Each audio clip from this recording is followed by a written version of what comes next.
Kopako lehen partida izan genuen atzo, lehen garaipena, oso zaila da partidatan konklusioak ateratzea eta ez genuke egin beharko gehiegi ere ez, baina pare bat gauza daude komentatzeko, batez ere ezoiko jokalariekin zeintzuk aprobetxatu zuten beraien aukera eta zeintzuk ez, Markel. Hori azuk aipatuzun bezala goizo da, Errekopako lehenengo partida izan da, orduan, zertzela bat gainetik emango dugu ikusteko ze ikusi genuen ez, azkenean ohikoak ez diren jokalariak, Sergio Francisco hori zetaz diren kapaz erakusteko euren aukera izan zuten, eta, ikusi genuen batzuek ondo aprobetxatu zutera, eta beste zenbaitek ez. Bai, esan dezakegu B unitate honek helburu nagusia bete zuela. Garaipena zela, errondaz pasatzea, inungo susturik gabe.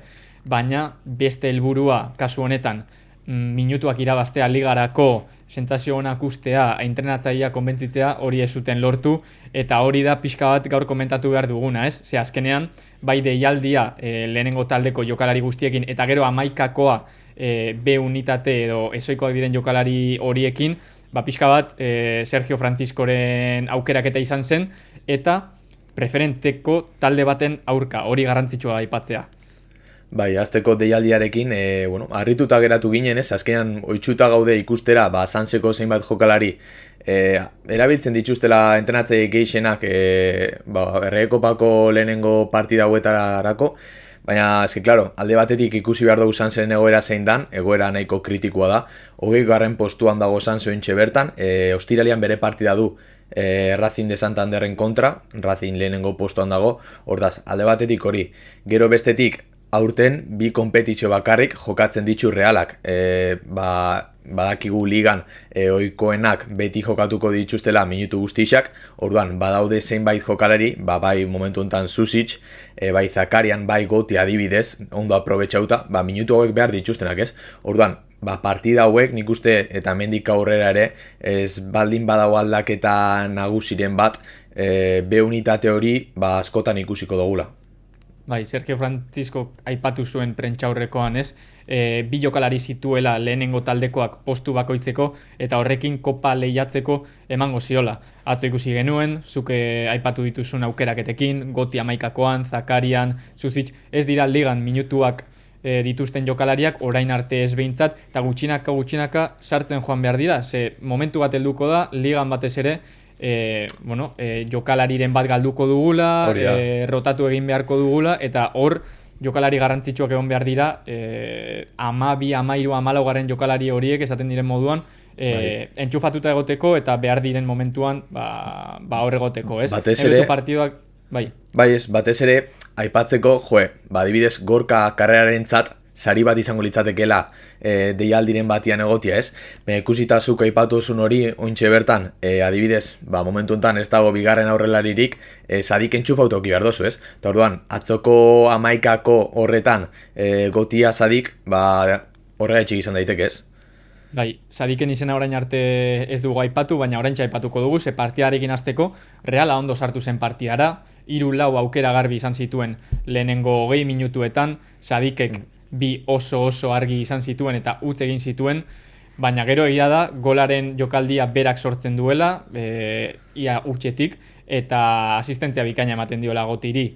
Orduan hemen galdera da, zer nahiago dugu, Sadikek ez jokatzea eta Sadik behar dugun momentuan berak ez izatea minutu horiek, edo Sadiki horrelako aukerak ematea eta behar zaio momentuan, behintzat konfiantza pixka bat gehiago izatea, ze aurten argi daukagu Sadik janengo dugula. Bai, eta dakiguna da, bai Karrika eta bai Horrik kanpoan daudela eta ez denbora gutxirako. Orduan, zuk aipatu duzun bezala, beharrezkoa dugu momentu honetan Sadik, eta atzo ikusi genuen, espazioa sortzeko eta baloiarekin aurrera itxeko trebetasuna baduela, baina ezke gero, iruzutoien arteko jaurtik eta guztiak, kanpora, edo esaten bezala, panpinera juten dira, ez? Orduan, alde horretatik, Sadikeko hobetzen baldin badu, ikusi genuen, eta esperantza hori daukagun Sadik errekuperatzeko aukera bakauz, adibidez golian, jokaldi osua berak itxen du, ez? Gotiren golentzat. Agian irten bidea bandan jartzea da Sadik eta esaten den moduan que invente, ez? Notizia honekin, ez dakit jarraitzeko edo notizia honekin sartzeko, Mikel Goti dugu, bere aukera aprobetxatu zuen iaz moduan, ze iaz ere lehenengo taldearekin kopan egin zuen bere debuta eta gola sartu zuen, atzo beste gol bat lehenengo errondan, eta beste albiste hon bat Zakarian. Bi jokalari horiek zerbait berezia daukate, orain arte ez dute aukera gehiagirik izan Sergio Franciscorekin, baina badakigu kalitatea behar denean azken metro horietan, zelaiaren azken erenean bada batez ere, bi aukeraketa horiek kontuan izango ditugula, edo kontuan izango ditula Sergio Francisco, ez Goti eta Zakarian. Bai, batez azkengo partietan ikusi dugu nola Zakarianek minutu horiek aprobetxatu ditun, eta oso ondo, ez? Azkengo partietan bandan ikusi dugun jokalari bat izan da, baina, baitxaren ikuste nahiko parekotasun handixa dakala Janun Saiekin, ez? Jokalari handia, baloiakin oso trebia, eta bandan jarritan ikuste oso ondo ikusten dugula. Egisa esan da, Seviaren kontra nik behintzat bai espero nula lehenengo amaikakoan, eta nik uste algodoi horren proba oso ona izango litzatekela ez, baina ala eta guztiz ere ikusten dugu bueltan da hola, bere maila eta fisikoki ondo ikusten zaio, orduan beste jokalari bat entxufauta ukitzia beti berri ona izango da. Bai, berri honekin nik uste dut amaitutzat eman dezakegula bideoa, ze ez dago gehiegi ateratzeko horik atzoko partiotik, baina albiste txarrekin ere joan behar gara, ze amaikakoan pare bat jokalari egon ziren, ematen zutenak ez zutela nahi atzoko partia jokatu. Alde batetik, Luka Susic, ez dakit zer gertatzen zaion, ez dakit arazo mental bat den, psikologikoa, ez duen bere burua realean ikusten edo agian futbolistikoki gehiagorako ematen ez diola dela, ez dutela uste hola denik, baina zerbait gertatzen zaio, eta gero txaleta ere, atzo, txartela eraman zuen etxera, eta pare bat jokalditan sufritzen ikusi genuen. Bai, Susicen kasuan, jokalari askokin ikusten dugu, ez? Azkenean, gauza extradeportibuak jokoarekin, nahazten ditugunean, bakiuze gertatzen den, ez? Eta orokorrian, ondoriak ez dira onak izaten. Azkenean, jokalari bat, ez dut esango beste talde baten pentsatzen, baina bere etorkizunean pentsatzen da honean momentuko errendimendua eman biharrian, bazkenean gauza horiek gertatzen dira, ez? Orduan, momentu honetan ikuste realian zentro behar dela euneko eunean, badakigu Kroaziarekin adibidez zenbait arazo izan zituela, momentu zondo dirudi ja konponduta daudela, osea que Susic rekuperatzia ere beharrezkoa daukagu, ze ikusi douzetan da kapaz aurreko denboraldian, eta benetan beharrezkoa dugun jokalari bada. Bai, albiste txarrekin jarraitzeko, ze hemen, ez dira maitzen, ez? Komentatzeko badaukagu. Igarri zen, lehenengo zatiko, bigarren zati horretan, hau da, 20. minututik 45. minutura arte, taldeak bera egin zuela, eta ezinezko egin zitzaiola taldeari baloia garbi ateratzea. Hor, zelai erdian ipini beharko genuke edo zelai erdira joaten zaigu begirada, zelai erdi horretan Turriente zegoen lau moduan jokatzen, Gorrotxaren lekuan, Pablo Marin zegoen, aipatutako Susic, eta gero, bandetara, Zakarian eta Gotirekin, ez? Baina, reala, benetan, zeroan geratu zen, ez zekien zer egin baloiarekin, eta minutu horietan asko sufritu zuen. Bai, lehenik eta behin, lehenengo ronda hauetan, badakigu lehenengo mailako taldeek talde txikienen etxeetan jokatzen dutela, eta klaro, zelaia normalian, naiz eta Negrearen zelaia oso ondo egon, baina normalian zelai nahiko bastakit nola saldu, ez daude egoera honenetan, ez? Ez dira erosoak.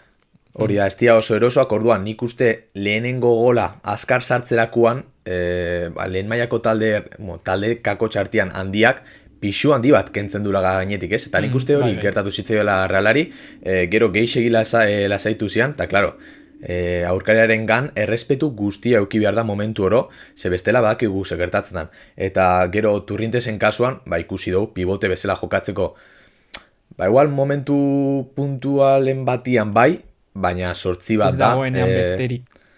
Bai, ez dagoenean besterik, askatasuna biharduan jokalari bat da, baloiakin metruak itxeko jokalari bat da, eta ez jokaldiaren hasiera horretan egoteko jokalari bat. Ez dakize betxatzen da zuzuk. Bai, zalantzari gabe, esperantzan eukan Turrientesen gan, lau moduan, batez ere Zubimendire ez zegoenean, lesionatzen zenean, pare bat partida gustatu zitzaidan, baina egia esan Sergio Franciscorekin asko hobeto ikusi dugu 8an, hori da, zuk esan duzunarekin, nik uste dut hori dela klabea, metroak izan behar ditu aurrerantz, korrika egiteko, lineak apurtzeko baloia hanketan eramaten, pasearen bitartez, nik uste dut hor jokalari oso interesgarri bat dela eta aprobetxatu dezakegula. Eta azkeneko albiste txarrarekin amaitzeko, hau ez dakit albiste txar moduan hartu, baina bueno, sartu dugu, berdin, ez daigu axola. Aldaketak, klaro, Sanseko jokalari bat ere sartzeak eta ezoiko diren jokalari guztiak 11koan sartzeak eragin zuen, gero jokalari titularrak irten behar esatea, adibidez 75. minutuan, huts eta 2koarekin edo huts eta 3koarekin, adibidez Oiartzabal, Aranburu, Soler, hau da, minutu horiek agian soberan zeuden. Bai, nik uste adibidez Solerren kasuan eta Aranbururen kasuan ondo datorla ez? Ondo datorkiela minutua jokatzia, naiz eta 10 minututxo izatea, adibidez Oiartzabalen kasuan ez dakit nondik hartu ez? Espainiarekin ikusi dut dana jokatu duan jokalari bat dala ez, fijo bat dala, Luis de la Fuenterentzat, eta klaro, nik uste deskantzua ematia ronda honetan, berak eskertuko zuan gauza bat izango litzatekela ez.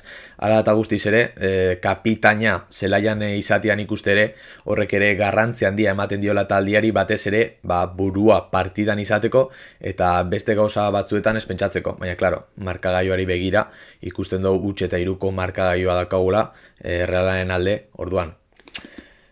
Ez da ezer gertatu, eta dana ondo atera da, baina imaginatu, 85. minutuan, Oiartzabalek karrera batian, ez dakit, edo defentsarekin estropo itzen duala, eta ez dakit, belauna bihurritzen duala, ez? Eta gerta daitekela, orduan, gauzoiek kontuan hartu dira. Simbolikoak izan ziren, ez dutenak gehiegi esan nahi, baina gaizki irten altzirenak, eta bueno, zorionez zinenak gaizki irten.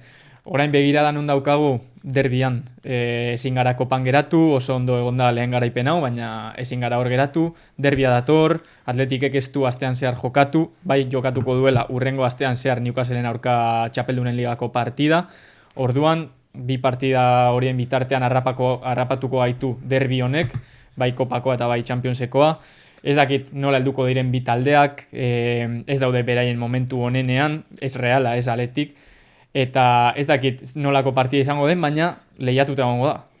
Bai, dakiguna momentuz da Kubo entrenatzera bueltatu dala, espero dugu, printzipioz nik uste kere esaterako dala, lehenengo 11 horretan, baina espero dugu minuturen bat Kubok ere izatia, eta gogoratu behar dugu azkenengo derbisa zelako izan zanez, nahiko deskafeinatua. Ustot denboraldia maileran izan zala maiatzian, eta azkenean Atletikek Manchester Uniteden kontrako partida semifinal hori zuen aurrian, eta Realak ez zuan ezer jokatzen. Osea, huts eta hutseko ikusi genuen, eta espero dugu bai, Reala entxufauta ateratzia, eta anoeta, benetan, indargune bat bihurtzia ez, Realarentzat. Eta puntuak ateratzia batez ere. Batez ere, derbiak merezi duen elektrizitate hori izatea bai Realak eta bai partidak, azkenean nahiago dugu espektakulua, alde bada batez ere, gure alde, baina ikusiko dugu nola doan hori, guk komentatuko dugu partida edo egunean bertan edo hurrengo egunean, hitz egingo dugu luze horren inguruan, eta ondo ateratzen den dena. Bai, espero dugu hastia, posik amaitzia, hasi dugun bezala ez, orduan hildo beretik jarraituz, derbiaren zain geratuko gara ointxe bertan. Hori da.